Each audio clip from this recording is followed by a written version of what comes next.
Então, olá pessoal, meu nome é Diogo.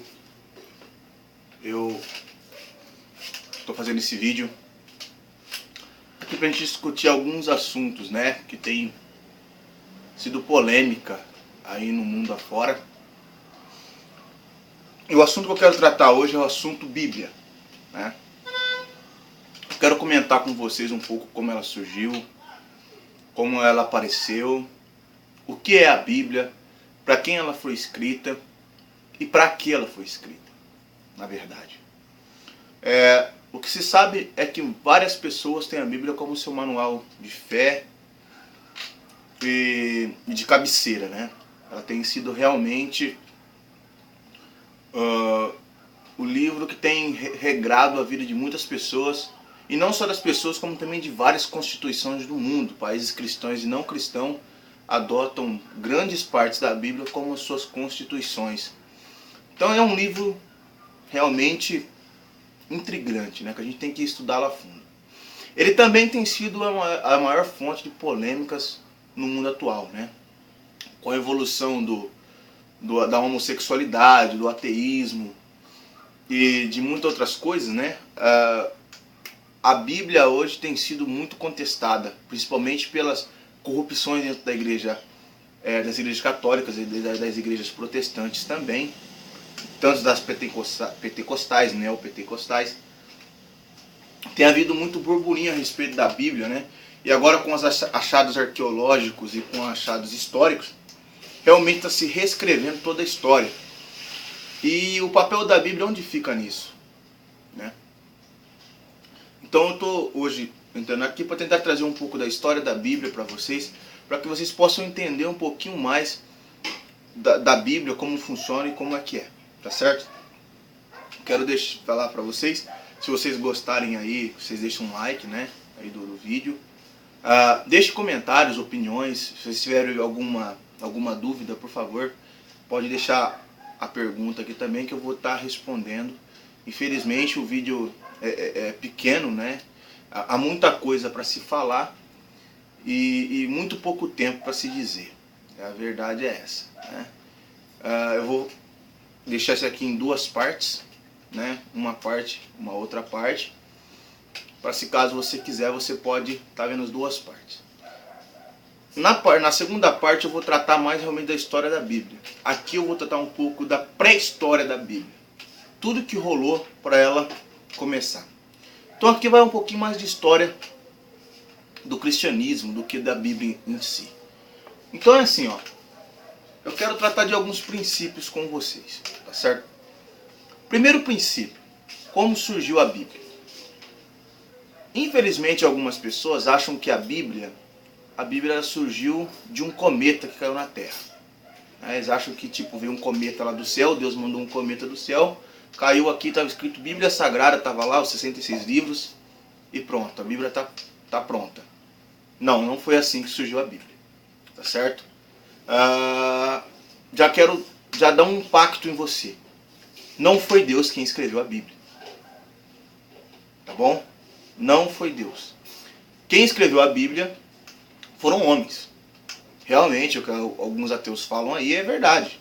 A Bíblia foi escrita por homens, tá? Por homens, e depois foi montada por um homem que a gente mais pra frente vai falar sobre ele. Então eles estão corretos nessa afirmação. A Bíblia foi montada e foi escrita por homens. Que homens? Olha, tem vários autores, né? No Velho Testamento eu posso citar uns três, por exemplo, Davi, Moisés, sei lá, Isaías, Jeremias. São todos autores de algum livro da Bíblia. E no Novo Testamento tem Paulo, tem João, tem Marcos, tem Mateus e outros demais. Todos eles homens, né? Ou seja, Bíblia escrita por homens, de fato. Mas todos esses livros têm algo em comum. O quê? Eles são inspirados por Deus. E essa é uma realidade plena. Porque a Bíblia toda, em todo o seu contexto, ela passa as mesmas mensagens.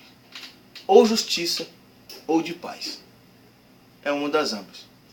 Embora se tenha muitas contradições, embora se você não usar uma chave hermenêutica correta, você pode se perder muito e fazer um monte de asneira, como a gente tem visto por aí. Gente criando doutrina do nada e dizendo que é Deus que está mandando, mas não é, né? A gente vai estudar a Bíblia agora a fundo e vamos aprender sobre ela. Então, tira esse princípio da tua cabeça. Não foi Deus que mandou um anjo aqui, deu a Bíblia na mão dos homens e nós pegamos a Bíblia e não. Ela foi escrita por homens, ok? Homens que tinham um particular em Deus, com Deus, e que tiveram suas vidas tocadas por Deus, escreveram alguns pergaminhos, e esses pergaminhos tornaram livros, que por sua vez se tornaram os livros da Bíblia. Os 77 livros da Bíblia canônima, ou católica, e os 66 livros da Bíblia protestante ou evangélica, como vocês quiserem dizer. Ok? Então vamos lá. Para a gente entender, vamos entrar na história do cristianismo um pouquinho, para a gente poder ter uma ideia legal sobre o que quer dizer a Bíblia. Pois bem, os eventos que eu vou dizer para vocês agora acontecem depois que Jesus morre. Ou seja, Jesus morre na cruz e aí vai começar os eventos que eu vou descrever agora para vocês. Então vamos lá. Assim que Jesus morre na cruz, certo? Os apóstolos começam então aí o processo de evangelização, o processo de disseminação do que? Do evangelho nas pessoas. Entendam uma coisa. Naquela época dos apóstolos, eles não tinham nenhum tipo de escrita. Entendam bem, vejam bem. Eles não tinham nenhum tipo de escrita para se apoiar, para pregar para alguém. Então o que o apóstolo tinha? O apóstolo, ele tinha o quê? A convivência que ele teve com Jesus. E que convivência! Ele aprendeu com o próprio Jesus. Nem os professores de Harvard, Cambridge, podem dizer assim, eu aprendi com o próprio Jesus. Eles tiveram essa vantagem, larga vantagem, de aprender com o próprio Jesus. Então tudo que Pedro, Filipe, Tiago, João, Judas e os outros apóstolos pregaram, Judas, estou falando não é Iscariotes, tá? É o outro Judas, tá bom? Tudo que eles pregaram foi a partir daquilo que eles ouviram de Jesus. Certo? Eles ouviram de Jesus e a partir dali eles faziam as suas pregações mediante aquilo que eles ouviram de Jesus. Ô louco, Diogo, então isso quer dizer que não tinha Bíblia naquela época? Exatamente isso que eu quero dizer. Que não havia nenhum tipo de escrita, não havia pergaminho, não havia evangelho, não havia Gênesis, não havia Apocalipse, não havia nada. Não havia nada. Eles pregavam naquilo que eles aprendiam. Era passagem. Um passava para o outro. Por exemplo, imagine Paulo. Paulo ia pregar daquilo que ele tinha ouvido dos apóstolos. Porque Paulo não tinha convivido com Jesus. Barnabé e outros muitos que depois foram tocados, eles tinham a convivência. Timóteo, por exemplo, aprendeu de Paulo, que aprendeu dos apóstolos. Então era uma passagem, um ia passando para o outro, e assim chegava, e assim que era expandida a palavra de Deus, sem Bíblia. Não tinha Bíblia, certo? Tinha pessoas que conversavam entre si. Vamos nos aprofundar na história. Sendo assim, irmãos, o que acontece? Desmente uma coisa que muita gente coloca. Que tudo que você prega tem que estar na Bíblia. Tudo que você fala tem que estar na Bíblia. Eu acredito que tudo que se fala isso tem que estar de acordo com a Bíblia. Tudo que se fala tem que estar dentro da mensagem, dentro do espírito que a Bíblia traz. Que é uma mensagem de amor, justiça e esperança. Certo? Se não tiver ramificação nisso, então desconsidere. Então para com essas coisas. Como por exemplo, eu já fui dando estudo em algumas igrejas, falei sobre alguns assuntos científicos e algumas especulações de complementos espirituais, que as pessoas ficaram pasmas. Nossa, mas isso não está na Bíblia. Cara, Lógico que não vai estar na Bíblia. Muita coisa não está na Bíblia. A Bíblia ela tem 4.000 páginas ao todo. Nem sei se chega a isso. Se passa alguma coisa disso, eu acho que não chega a isso. Não vai chegar a 4.000 páginas. O que acontece? Com certeza a Bíblia ela não tem espaço para falar de tudo. Acorda! Acorda! Existem livros maiores que a Bíblia que só para falar sobre a psique humana. Ou seja, a Bíblia não vai conseguir falar tudo sobre psicologia, tudo sobre fisiologia, sobre anatomia. A Bíblia não vai conseguir falar tudo sobre o princípio do universo, o princípio do mundo, o princípio do homem, a história do homem, a história do universo. Não, a Bíblia não... 4.000 páginas não cabe. 4.000 páginas não cabe tudo isso. É muita história, é muita coisa para caber em 4.000 páginas. Vocês entendem? Então não tem como. Então tem muita coisa ali na Bíblia que não vai ser achada. Por exemplo, eu vi uma vez o pessoal brigando com ufólogo, que constantemente sempre contestava que havia vida inteligente lá fora. E o teólogo, não, porque a Bíblia não fala sobre isso. Não fala mesmo. Eu, Diogo, eu acredito em vida inteligente lá fora. Acredito que possa haver ter, por que não? Se Deus criou o planeta Terra, por que Ele não pode ter criado outros planetas? Pode ser que Ele tenha outros planetas como esse. Talvez nós não sejamos só nós. Talvez, pode ser. Mas isso não vai declarar se eu vou para o inferno ou para o céu. É uma crença que eu tenho. Isso aqui, essa crença que eu tenho, não muda em nada a mensagem da Bíblia e da cruz. Eu simplesmente acredito que existe ET. Isso vai deixar com que eu maltrate meu irmão? Isso vai mudar que eu deixe de amar o meu próximo? Isso vai mudar que eu deixe de amar a Deus? Não, ele continua sendo Deus, o Criador. Aliás, para mim, na minha forma de ver, ele é muito maior ainda. O problema é que em 4.000 páginas não dá para você fechar a história do mundo. Agora imagine a história de Deus, que é muito mais complexo do que o homem. 4.000 páginas, não dá. É impossível de se engarrafar a Deus, de se livrar a Deus. Não tem como. Não tem como. Vocês entendem isso? Não tem como. Então pode ser que exista, pode ser que não. Eu posso estar totalmente errado, mas Deus não vai me mandar para o fogo do inferno por causa disso. É apenas uma especulação. É apenas uma especulação. Se tiver, amém. Se não tiver, não vai mudar nada. Deus é meu Deus. Jeová Jiré, o grande El Shaddai, o Adonai, o meu Deus, o meu Pai. E que fui ligado a Ele por intermédio do sacrifício da cruz de Jesus Cristo, que é o meu Deus, o meu Senhor. Que hoje eu estou ligado por eles a partir do Espírito Santo, que essa graça foi me chegada. Não muda, é a mesma crença que tu tem. Só muda que eu acredito que Deus possa ter feito algo lá. Eu tenho muitas outras crenças que não estão na Bíblia. Mas não significa que eu sou um herege, um apóstata. Não. Eu seria um apóstata se eu deixasse de seguir as mensagens, os fundamentos e princípios bíblicos. Aí sim eu seria um apóstata. Mas até então, são opiniões que eu tenho e que a Bíblia não trata. E realmente ela não trata. Ela trata da história do homem. No princípio da Bíblia, isso aqui em Gênesis diz: no princípio criou os céus e a terra. Ele conta um pouco da história da terra e um pouco da história do homem. E de forma metafórica. Tá? Metafórica. Vamos entender isso. Não levem no literal a criação. Por favor, aprendam, estudem e conheçam a verdade. Tá certo? O que acontece?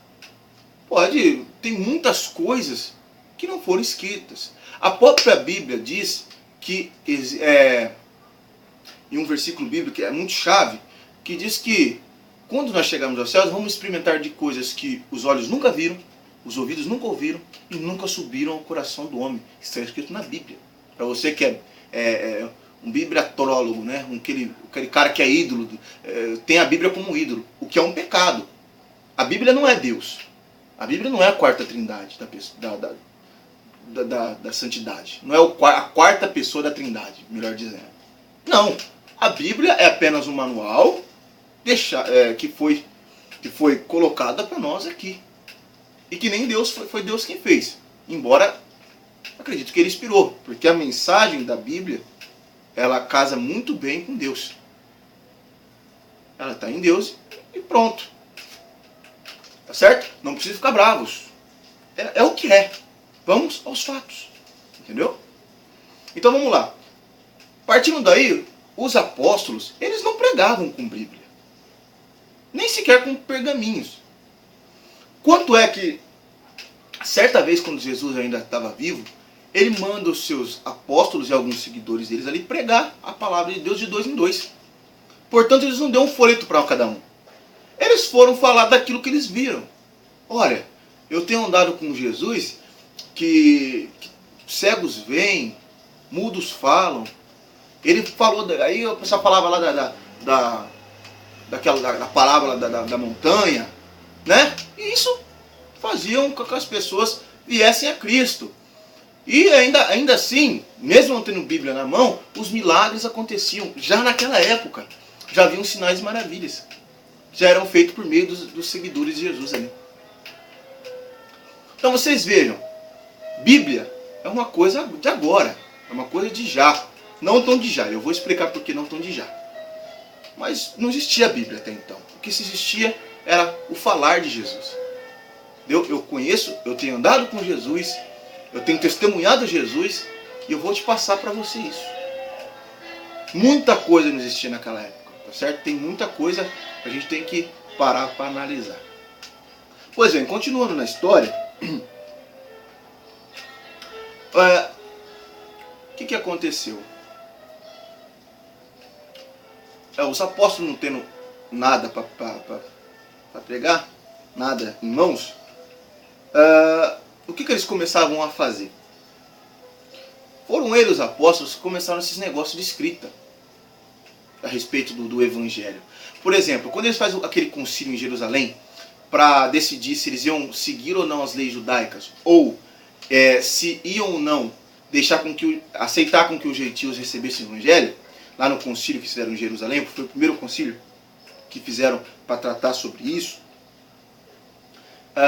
eles acertam lá que não iam seguir as leis de Moisés e que os gentios podiam receber a palavra de Deus. Então eles fazem uma carta, dá na mão de Paulo e Barnabé e pede para que Silas e mais um outro irmão, que agora eu não me lembro o nome, acompanhasse o Paulo e o Barnabé. Porque eles iam levar a carta, iam levar Silas e o outro irmãozinho lá para ser testemunha. Porque para eles aquela carta e aquela credencial, na época não valia de nada. Escrita não valia de nada. O que valiam para eles era a vida. Era a vida em Cristo Jesus. Então, portanto, ele mandou o documento e 2 irmãos para comprovar. Esse negócio de credencial, de pastor, de coiseira, coisa e tal e coisa, é de agora. É muito de agora. Isso no evangelho nunca tive muita força. Inventaram isso agora. Fazer o quê? Está inventado. Enfim, então eles começaram com esse negócio de carta. Quanto é que o primeiro evangelho que foi escrito foi o de Marcos? Sim, o primeiro evangelho escrito, segundo alguns historiadores, segundo alguns teólogos, foi o de Marcos. Por quê? Porque eles são os que têm as cópias mais antigas. Portanto, os originais dele nunca foram achados. Nem deles, nem o de Mateus, nem o de Lucas, nem o de João. Tudo que se tem são várias cópias. É tudo que se tem. Cópias, tá? Dos evangelhos. Então o primeiro que teve a ideia de fazer um evangelho foi quem? Foi São Marcos. E ele mandou esse evangelho para quem? Para os romanos. Que lá, por sua vez, fizeram cópias e distribuíram para os irmãos. Para que a partir daí eles tivessem o quê? Uma base. Em algo em que se basear. Certo? A partir daí eles tinham algo para que eles pudessem ter um alvo. Para que todos eles pudessem estar ligados numa só mensagem. Então foi ali. Foi Marcos quem fez isso aí. E depois muitos outros fizeram, que a gente vai falar um pouquinho mais sobre isso aí mais pra frente. Mas por enquanto é só mais história cristã. Então o que acontece? Até então não se tinha Bíblia. Não se tinha Bíblia. Entendeu? Evangelho era um ou outro que tinha. Era muito poucos que tinham Evangelho. Na mão assim para ler e passar. Tudo até então era passado de pessoa para pessoa. Entendeu? Continuando na história, a igreja passou a sofrer perseguição. Todos sabem disso, né, da história da perseguição da igreja. Ela começa a sofrer perseguições e mais perseguições. É onde, né, que a igreja começa a crescer fortemente. Aonde quer que a palavra que um cristão chegava, a palavra de Deus chegava também. Porque eles tentavam perseguir os cristãos com morte, esses cristãos fugiam da morte.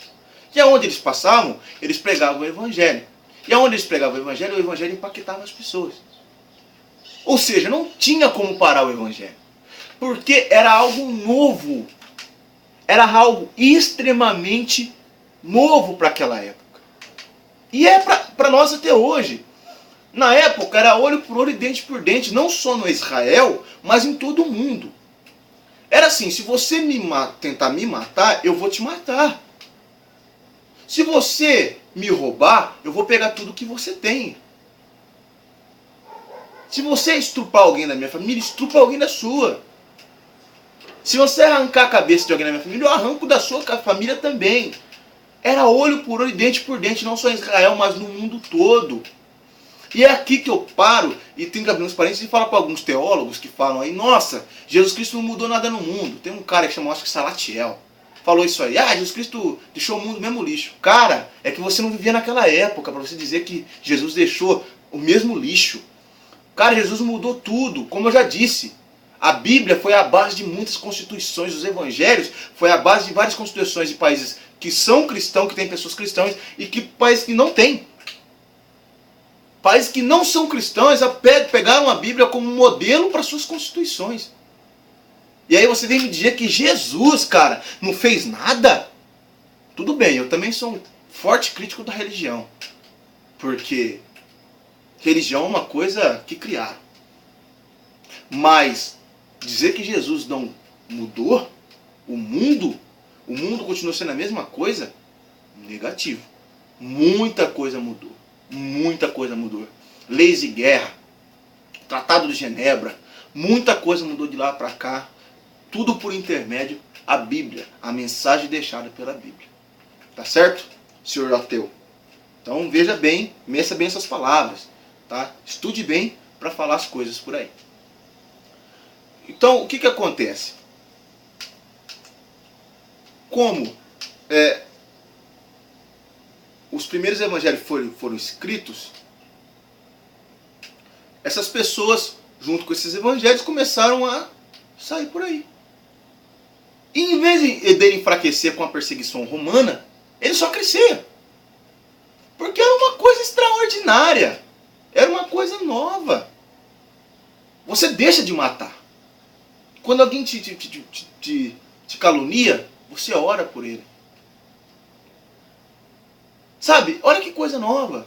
Amo a Deus sobre todas as coisas, ao próximo como você mesmo.